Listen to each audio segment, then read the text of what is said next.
time to get our certificates on this Hoosier homestead farm.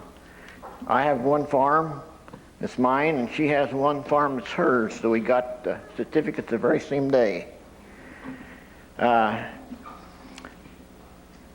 If she was here, she'd be glad to talk to you about it, but tomorrow she's been dead 5 years.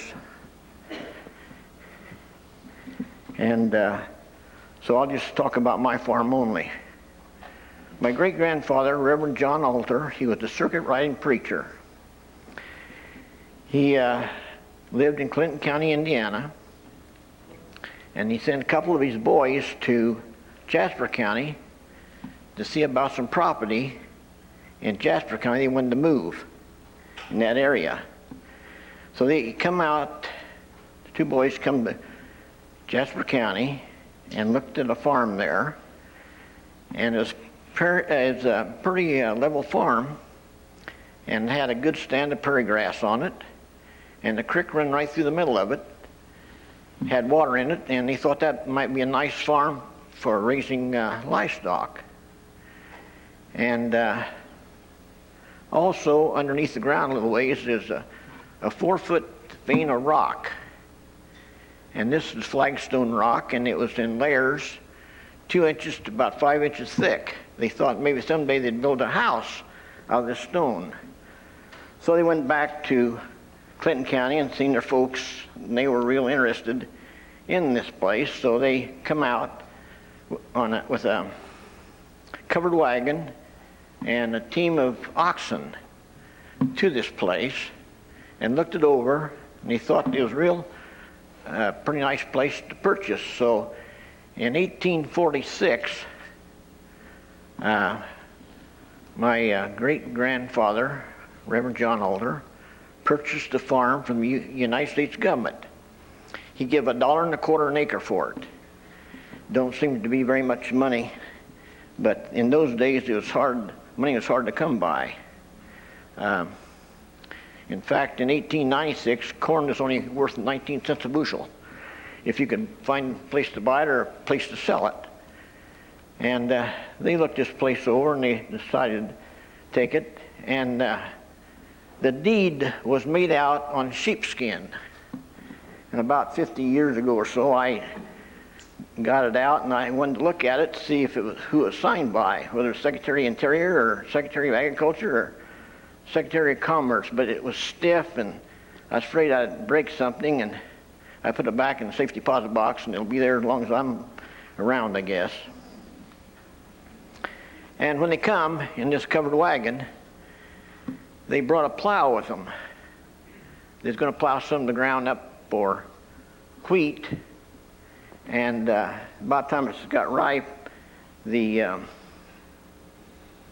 wild geese and wild cranes kind of devoured the crop, and they thought about raising pigs, but they had wolves around there, and they knew that wouldn't work out either.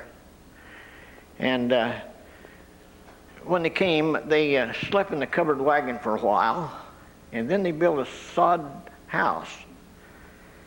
And that didn't work out very well, because every night when they went to bed, they had to look the place over for rattlesnakes, and they didn't want to get in bed with a rattlesnake, that's for sure. And then they bought a log house that they moved in, and they stayed in the log house a while.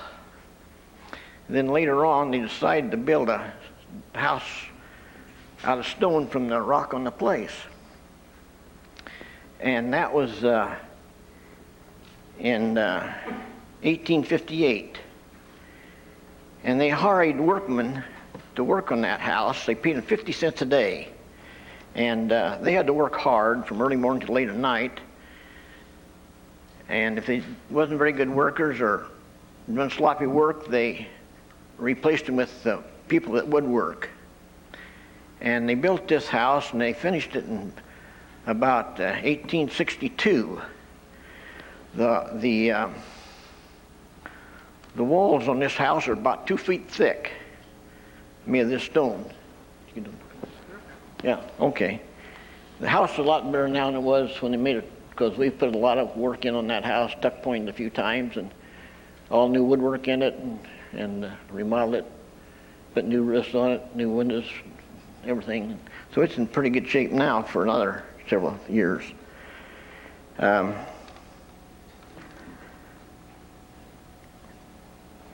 Reverend John Alter, his first wife died, remarried. The second wife died, remarried the third time. And anyone want to guess how many kids he had? Anyone want to make a guess? You probably know, Betty. Well, anyway, he had 18 kids. Somebody asked me if they all had the same last name, and I said yes. I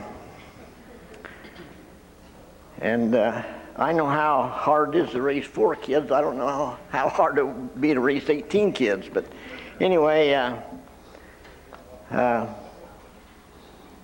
what they had. And on this place, there's a cemetery. And the way it got started, a transit got killed on the railroad,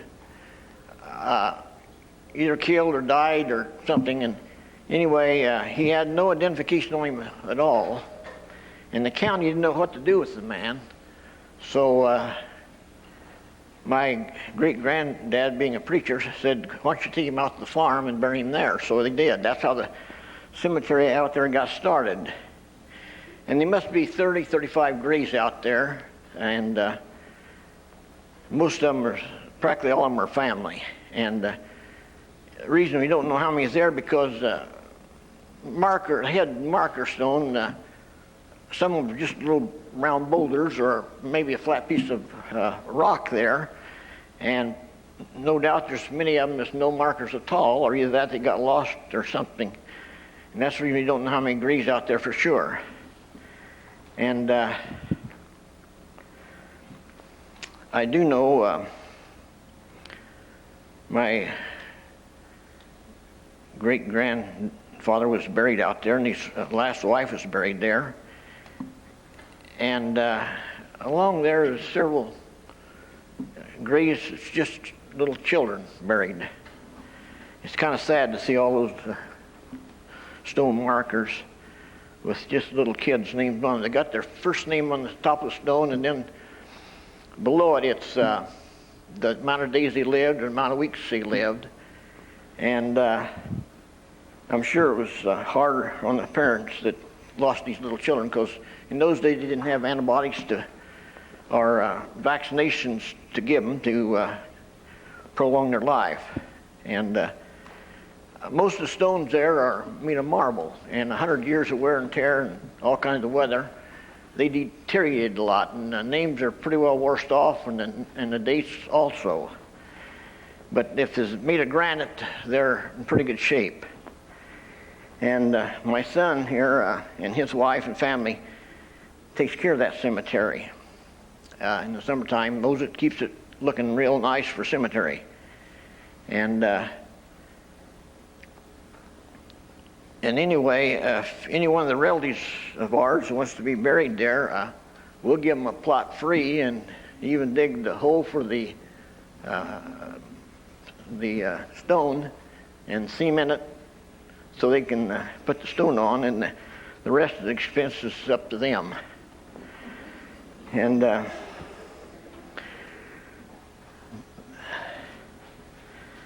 that house, there's a lot of kids born in that house. 3 generations of kids, and I think the last child was born there was my little sister. That was 50-some years ago. And Doc come out late that night. It was Dr. Rumcroft from Goodland. And he stayed most of the night, and then my little sister was born the next morning early, and I come downstairs to see her, and the doc was still there. And he was making out the birth certificate for her, and he asked Dad, he said, "Chris, how old are you?" And Dad said 52. And he looked at Dad, and he just shook his head. "Are you 52 years old?" And Dad said, "Yes." Of course, my mother was younger. And he got ready to go back to home, and Dad says, "How much do I owe you for all your troubles?" He said, $25. And that's what it cost to pay the doctor off then. And I went to his office a lot of times when I was just a small kid, and he charged 50 cents for an office call. And one day he went up to $1, and everyone thought that was terrible. He doubled his fee from 50 cents to $1. And people couldn't get over that. But that's the way it was. And when they made this house, they had to go 4 miles to get sand and haul it back in a wagon with a team of oxen. And they made the cement right there on the site. Now, don't ask me how to make cement, because I don't know. It's something about heating the lime, and I really don't know. I know how to mix cement, but I don't know how to make the stuff. But that's what they done. And on this farm, they had wolves, deers, and they seen bear once in a while drinking out of the creek, and prairie chickens. Now, they hunted deer a lot and prairie chickens because there's a lot of them around. And the way they hunted deer, they got up early in the morning and went out to look for them, and then when they see a deer, they got between the sun that's coming up over the horizon and the deer, and they'd hunt that way because the deer couldn't see very good towards the sun. They could slip up on the deer that way and they'd shoot it. Or they laid out on a knoll in this prairie grass ground, and they'd roll their cap up and throw it up in the air, and they'd come down. They'd done that several times, and if there's any deer around, they'd want to investigate, and they'd run up there, the deer would, and then they'd get close enough, they'd shoot it that way. And those prairie chickens, the way they hunted them, they had a long pole with a strap on the end of it. And they weren't very wild. They see a prairie chicken, they'd just swing that pole around, the strap would hit the prairie chicken and stun it a little bit, and they'd just pick it up. In those days, they didn't have refrigerations and keep anything cold, so they had to do a lot of hunting just pretty regular. In fact, the Alder family lived on that place 100 years before they even got electricity. The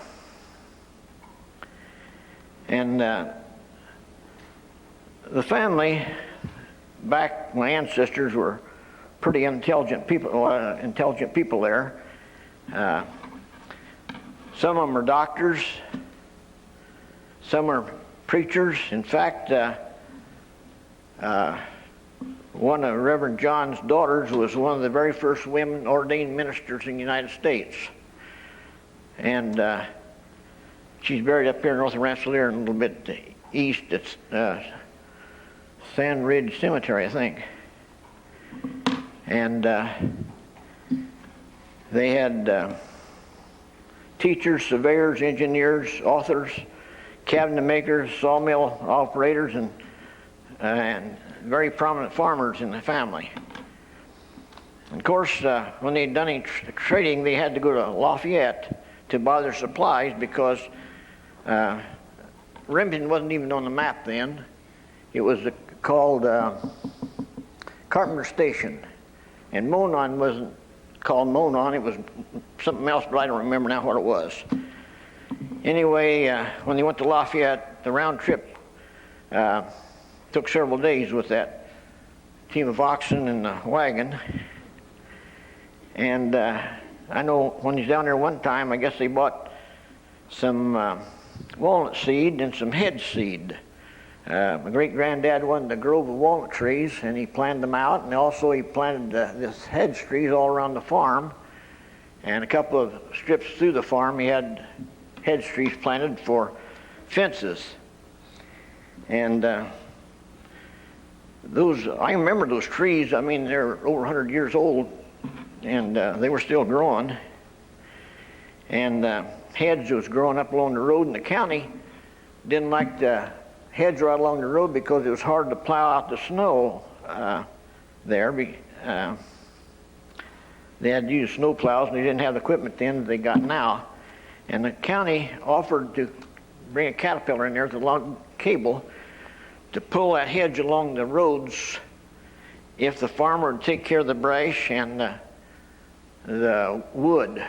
They could use it for anything they want to, like hedge posts or fireplace wood or whatever.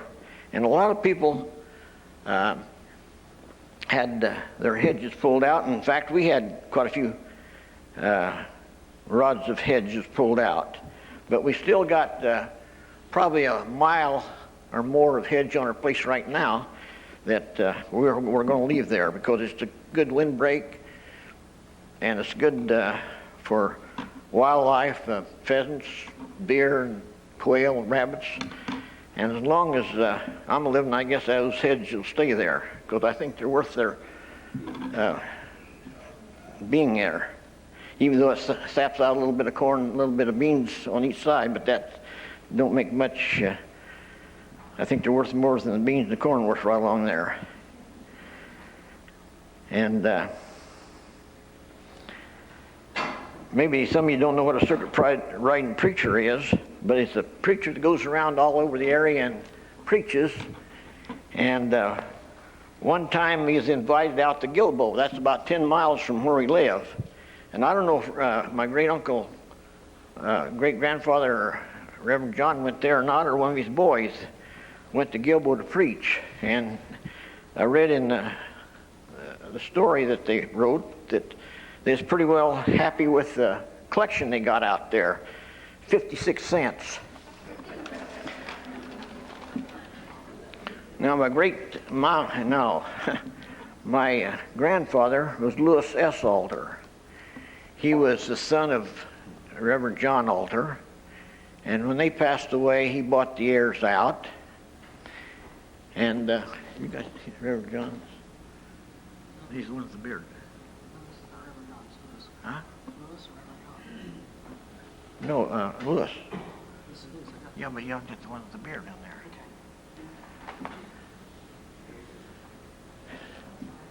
That's my grandfather.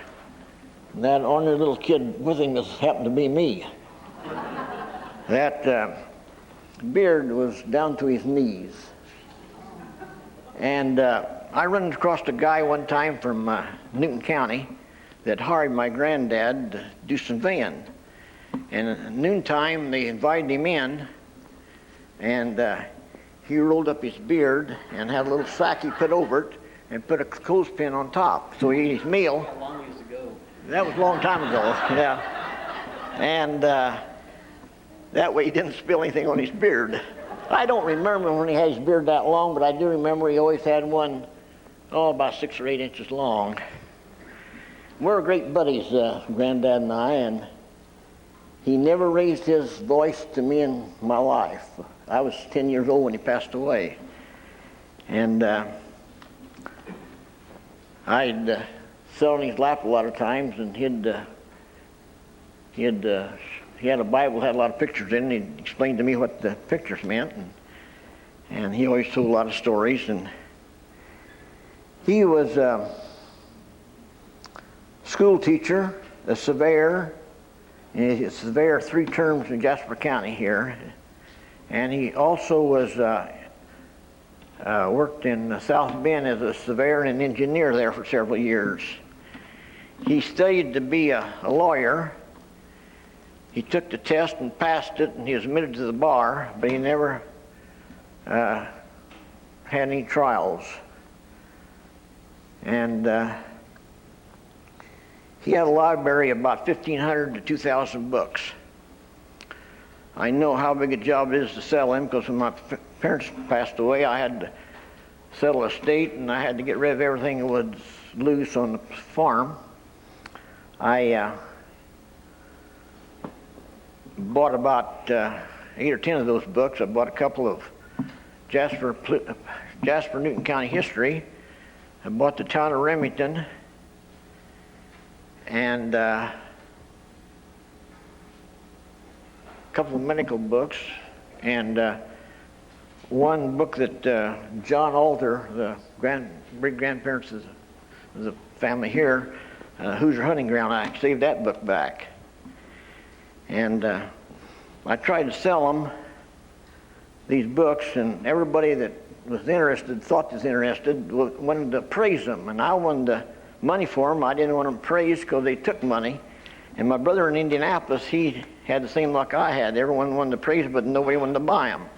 I finally ran across a lady in Remington that had done a lot of reading, and I asked her if she'd like to have a bunch of books that have the most books around an area to read. And she said she'd come out and look at them. She did, and asked how much I wanted for them. I said, I'll take just $300 for all the rest of them, get rid of them. And she said, okay, and her husband backed the pickup truck back to the door, and she filled the back end of the pickup completely full of books, and still had a lot of books. And I backed my pickup up there, and we filled it half full of books before we got them all in to take them to our place. And we took them that night to our house in Remington. We piled all those books in one room, and talk about a pile of books, is really a big pile of them. And when my granddad was living and my dad, they told me a lot of times, don't buy anything unless you pay cash for it. I've heard that so many times, and I knew what they said, but I didn't know what it really meant until the Depression hit. And they lost a pretty good sized farm up north of Rensselaer here. It was mostly hay ground. But they got to keep the home place then, and so I was glad of that. And Dad worked, and my granddad worked pretty hard in those days. I think the reason he worked so hard, they wanted to pay for that land, and they didn't get it paid for when the Depression hit. They worked in a stone quarry, prying out slab rock. They only got $2.80 a ton for the slab rock they quarried out, and also they had a crusher. And they crushed that stone and sold it to Jasper County Highway for $1.24 a ton. I think crushed stone now runs around $5.50, $6 a ton now. But anyway, and he put up ice in the wintertime in the big ice house they had there, and he sold ice in the summertime for 15 cents a hundred. He ran a sawmill, my dad drove a school hack, and they built a new school in Remington in 1927, and the only way they could get the kids to town, out of the country, to go to school, they had to get hacks to bring them in. My dad's on the other side. You want to point Dad out here? That one right there is my dad, and that's the school bus or school hack right behind him. And I knew all those drivers, but I was too young to ride to school in the bus then. And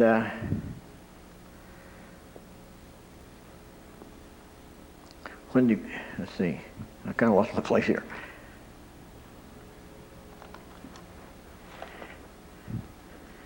And this rock pit he had was, there was geologists would come in every once in a while all over the state and surrounding states to look at just this rock, because it was called Southern Mississippi limestone. And geologists would come in and look for fossils and things in this rock. And one guy come from, I don't know where, but he's on his way to the state of Washington. He wanted to pry up some of that rock and take a little bag of dirt in between to study on.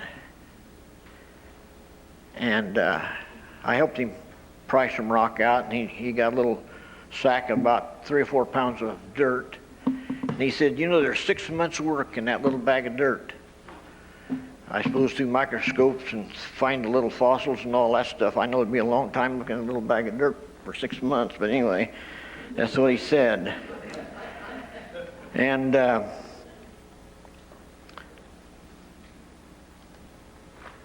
there's a couple of guys from we'll talk about that. There's a couple of guys from St. Louis, Missouri come, And they said, you know, this farm's pretty famous. And I said, I didn't know it. He said, oh yeah, they got a book out with all the rock in this part of the country and tells all about it, and your dad's name's in there several times, and tells about fossils. They got a reference place for fossils. And I do know a geologist come one time and found a fossil. He never seen one like it, and he looked through the reference books and couldn't find it, so they named it after my dad and put some Latin words behind it. I don't know what they said, but anyway, it was in this book also, that picture of that fossil that he found. And every year, one of the college professors out of Notre Dame has a chartered bus, comes down with these students to look at this rock every year. And I never go over there where he's at. I just let him look, and he comes back the next year. And in 1937, my dad built a new barn on the place.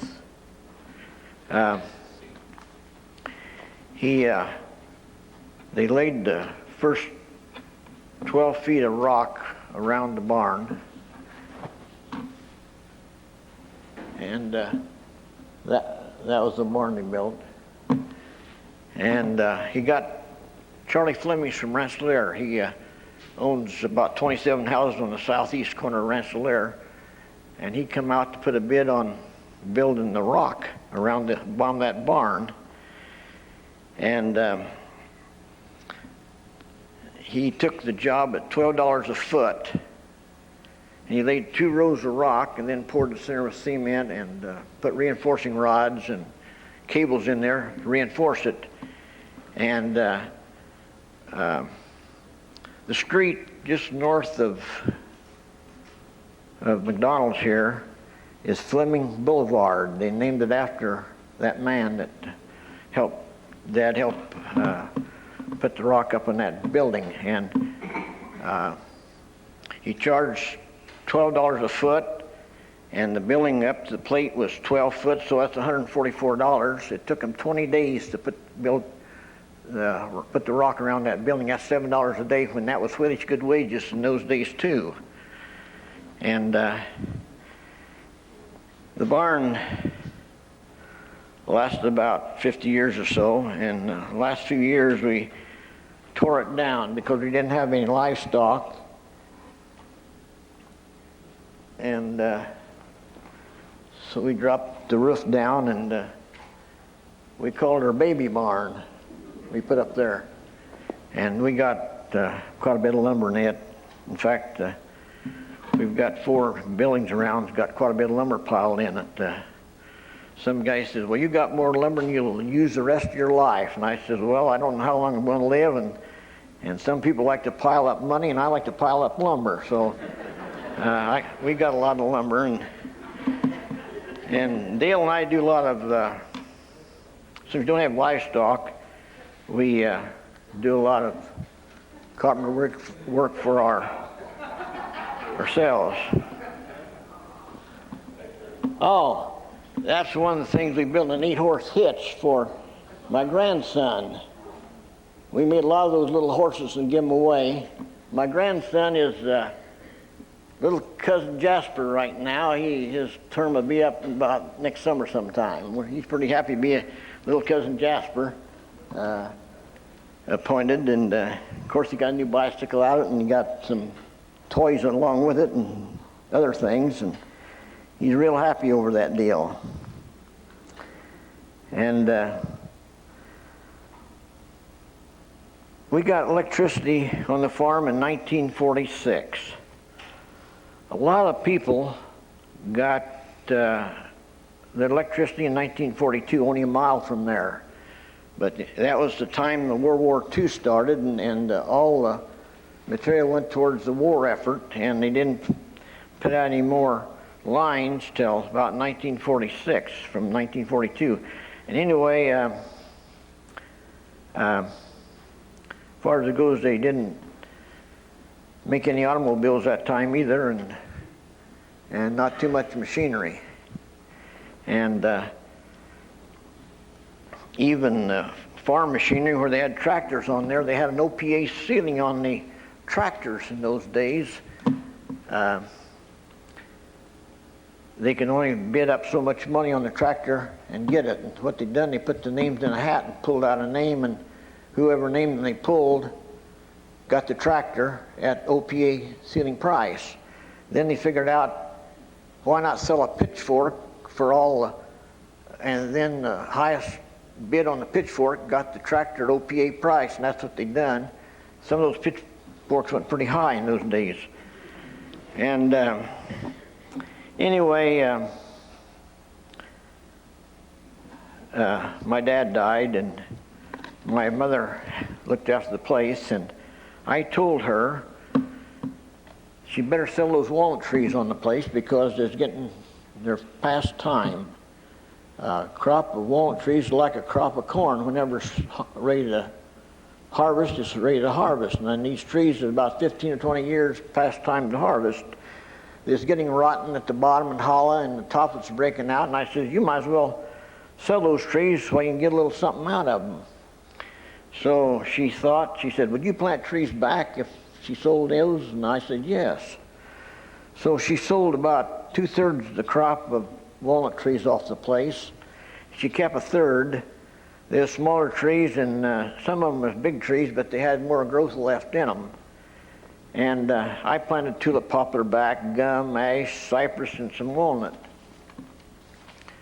And we had good luck with the trees until a neighbor sprayed his corn. And it killed a lot of these trees. And also killed, stunted some beans right next to his place in our field. And it killed about all the flowers in my mother's yard. And she had a lot of peonies in that yard. It was from the Gums peony farm in Remington. Of course, he died and it sold out. And these peonies were well known nationwide. He named a lot of these peonies after prominent women in the area. And my mother happened to see some in the seed catalog, this very same peonies. So she bought several of them and planted them. It was real nice. And we know most of those ladies that they named these peonies after. And of course, the last time they could ever be bought, and of course the spray killed them. And we planted magnolia trees back, and redbud trees, and flowering crab and things like that, and they're growing good. And I asked this man that sprayed if he had any liability insurance. He says no, and I don't have any money. And so we didn't get anything out of them. But would you believe the same guy done the same trick about 5 years after that, but a little further down the road, and it ruined a good patch of soybeans on my other farm. And he denied he even sprayed his corn, and another neighbor seen him spray it. So we checked with the fertilizer company, and sure enough, he bought this chemical just a few days before he sprayed, and we know he sprayed. And we had about $700 damage in the bean field, according to the fertilizer and chemical man. And this guy never got along with his farm manager, and it wasn't about another year he got his walking papers. So around 1900, I got to back up a little bit. No, wait a minute.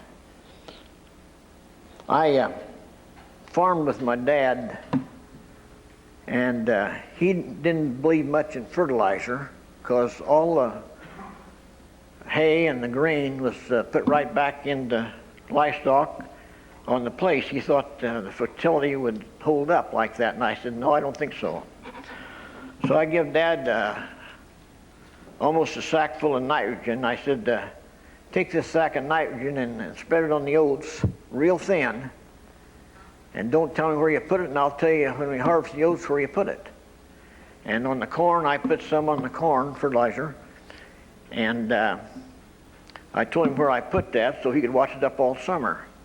When he harvests the oats is so much better where I put the nitrogen on there, and the corn too. And Dad said, well, I can see where it's going to pay to put fertilizer on, and you can put as much on from now on as you want to put on, and as many acres you want to put it on. So that's what we did. And now we put 5 times more fertilizer on per acre than what we put on those fields before. And I'll have to back up a little bit, talk about the county schools around 1900. Down our way, they had schoolhouses about every 2 miles apart. And so a child didn't have to walk over a couple miles, they'd find a schoolhouse to go to. The teacher had to live in maybe a farmhouse around there close because she had to walk to school just like the kids. And teachers taught kids from the 1st grade through the 8th grade. And she had a lot to do, all these different grades of kids she taught and the different subjects in each grade. And she had to be at the schoolhouse earlier to sweep out the schoolhouse, and then she had to pump a bucket of water to put in the coat room for the kids to drink out of. They usually have a long handle dipper there, and one dipper for each there for all the kids to use, or they could go outside and they had a tin cup hanging on the pump. One kid would hold a tin cup in the other pump and vice versa until they all got a drink of water. Anyway, that's what they told me years ago, what they'd done. Only one cup to the pump and one in the schoolhouse with a long handle in it to dip water out they wanted to drink. And of course, the teacher had to stay over there after school to make sure every kid got their coat on, buttoned up, and overshoes on, and on their own boots and on the same foot and all that. And there's one little kid having a lot of time getting his boots on. The teacher worked and worked and worked trying to get the boots on this little kid. And she finally got the boots on him. Then the little kid said, "These are not my boots." The teacher pulled them off. And then the little kid said, "These are my brother's boots, but I got to wear them."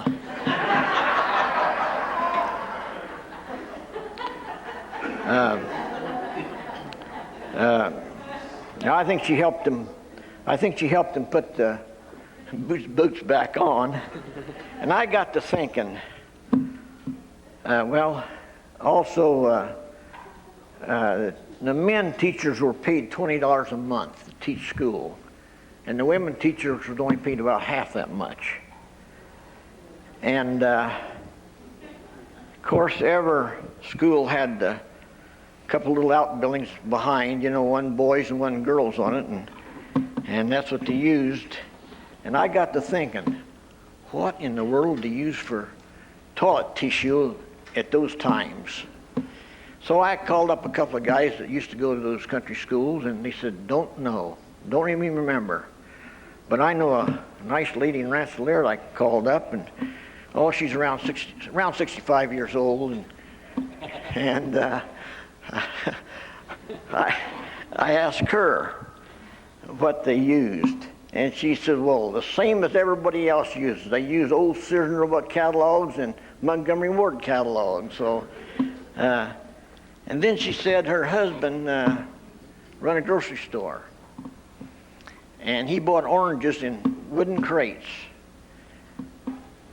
and every orange had a thin paper wrap around it. And he saved every last one of those papers and give them to a school right close to Rensselaer. Am I about right, Mrs. Rhodes? But now you know the rest of the story on that. And we had in the early 30s, we had quite a plague of chintz bugs. I never seen so many bugs in my life. They're real bad, and they kind of hatched out in the wheat, they always thought, and then when the wheat was harvested, they moved out in the pastures and in the cornfields around. And last week they talked a little bit about it, and Darlene said that she drove horses that pulled a log in a furrow to kill those chintz bugs. Is that right, Darlene? That's right. All around and around. Round and around. Uh-huh. That's, then you say they put creosote on the log or what? I think it was creosote on the log plus in the furrow. In the furrow. And then the log drove the horse all around. The chintz bugs fell in the furrow, then you pull a post through there with the horses and they killed them. Well, the older ones would fly away. Fly, yeah. But this was moving young. The young one, that's done the most damage, I understand. I think they did more damage Yeah. because of the way they ate so much to grow. I see. Well, anyway, if I remember right, the county, or the government, I should say, give out creosote to pour down the roads. I seen some of that years ago, so they wouldn't cross over in other people's fields. And like I said, when they got older, they flew across. And when we had a couple of horses that was sick about that time, and had the veterinarian out. And the veterinarian said, well, the trouble is they got too many chintz bugs. It killed them, killed the team for us. I suppose they got in the pasture and they ate the pasture, and that was it.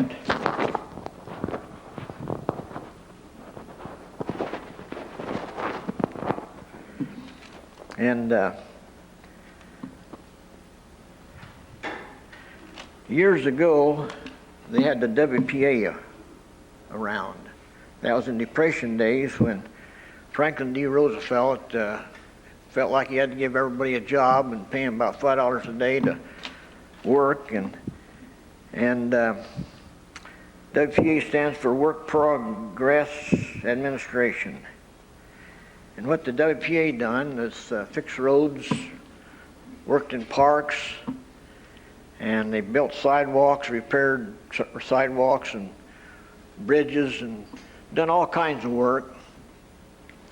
But out in our area, they put up a bunch of these WPA toilets. Of course, they called them all kinds of names like shanties and little white houses and WCs for water closets and little Roosevelts, and there's a few names I won't say what they called them, but anyway, that's what they put up. And every farm in those days had one of these little shacks out back. And in town, they was up and down the alleys, a lot of them. And of course, on Halloween night, the big boys, it was a heyday then, they soaped windows and upset some of these shanties. And one of the cops in Remington had one, and one of the boys suggested go down there and tip that house over that belonged to the cop. Another of the boys said, let's wait till he gets in it and then push it over with the door down so he can't get out.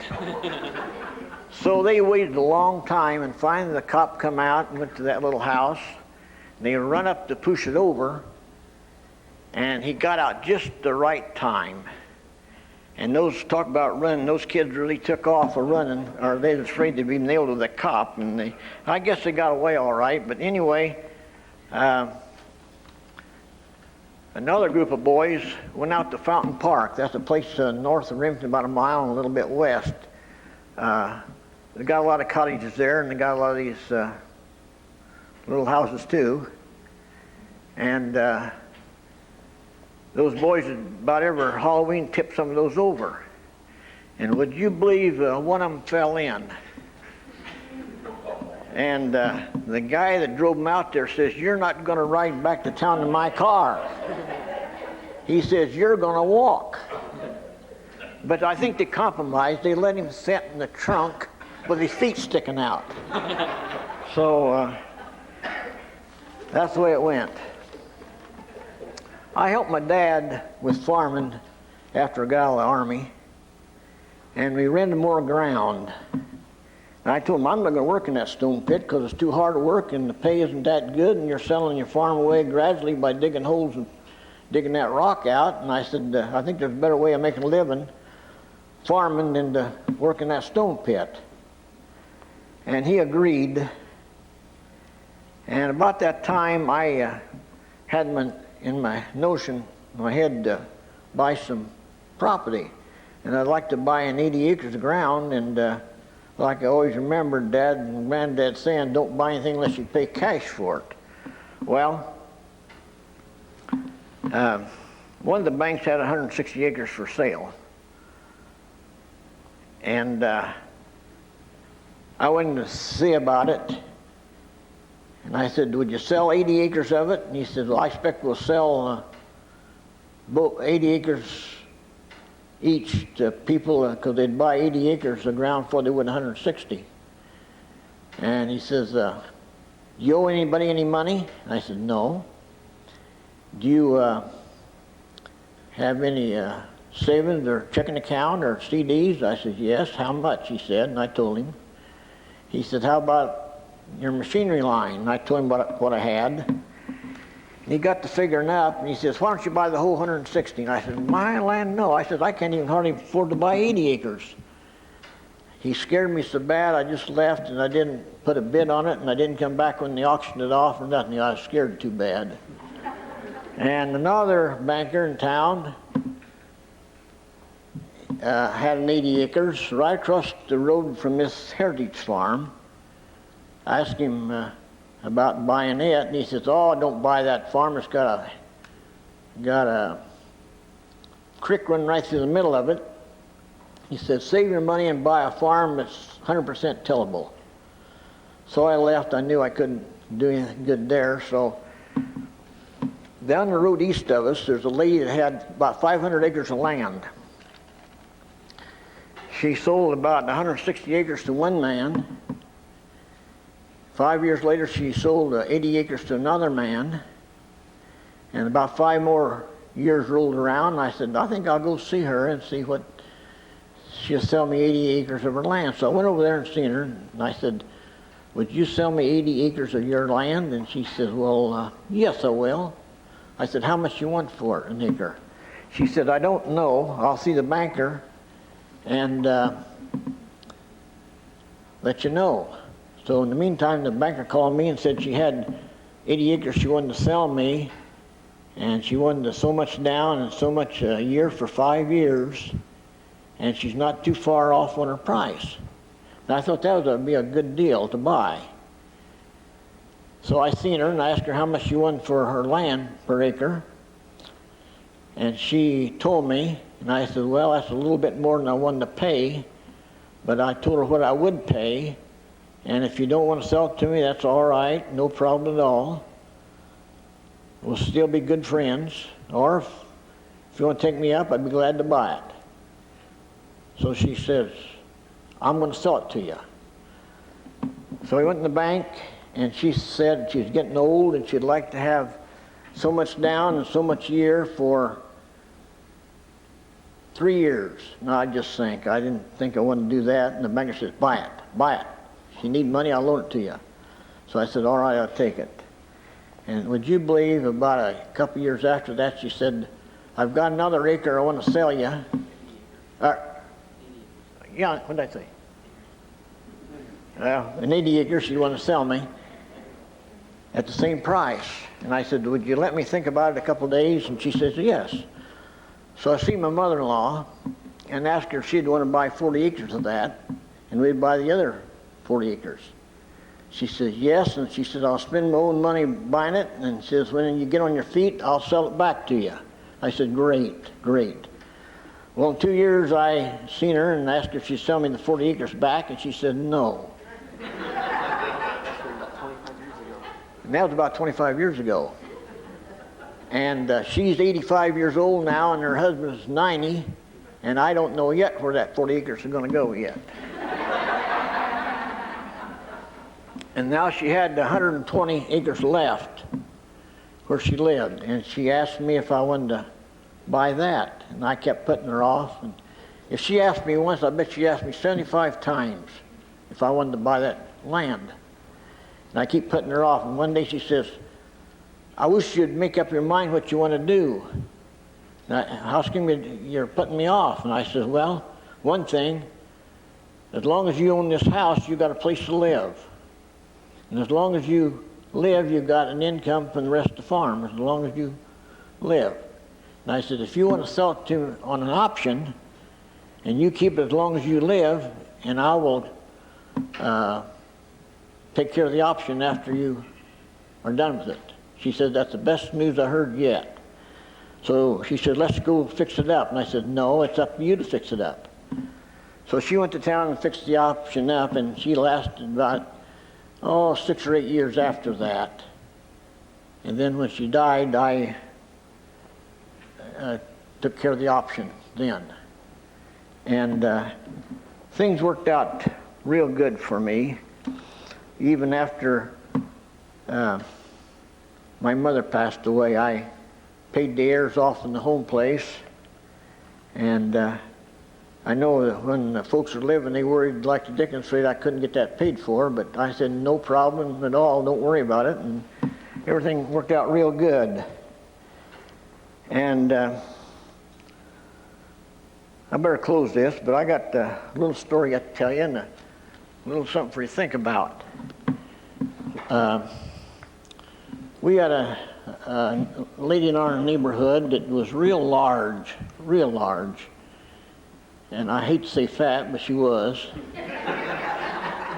And when she laughed all over. And she'd open her mouth and she only had a few snaggy teeth. But everyone loved that lady. She was nice, she was jolly, and everyone just loved her. And she said, I wished I was born rich instead of so doggone good looking. And I started laughing, and my wife started laughing, and she laughed herself harder than both of us laughing together, you know. And just think about that for a while. They always told me money is the root of all evil. But you know, when you're out of money and broke, some would come in pretty handy. Thank you. Any questions?